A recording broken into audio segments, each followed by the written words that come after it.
A racetrack is a place for people watching, full of tradition, $2 to win on number 2. ambition, and superstition.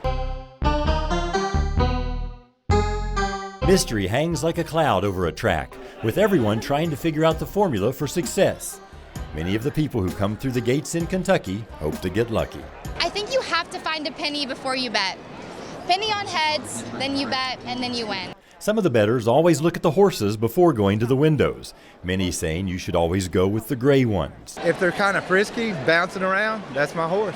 For others, size matters and colors count. I think you bet on the shortest jockey.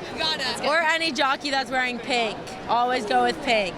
Of course, there are those who actually study the records, trying to make informed choices. I just normally look at the lifetime stats. A common superstition is that it's bad luck to let someone else look off your program.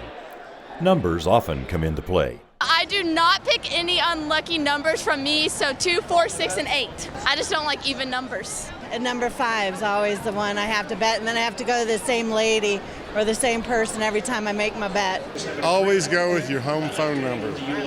For instance, 7514. I've hit a $4,500, $5,500, $8,500, and $12,000 on my superstitions.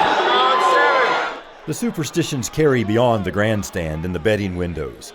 No horse at Keeneland has to be stabled in barn 13 because it doesn't exist. And many trainers believe it's bad luck to keep a broom in a stable.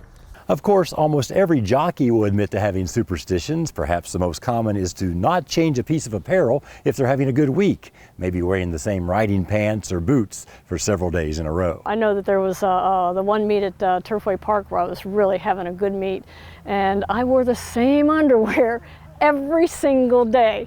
Now, it got washed every night, especially if it's going well. You don't want to break the routine. There are as many superstitions as there are betting combinations. Cannot stand on the far right side of the track. Back in the 70s, 80s, they used to have $2 bills that were quite common. You would have thought that would have been perfect for a $2 bet, but a lot of bettors thought they were bad luck. No doubt about it, some racegoers seem to have an inside track to winning.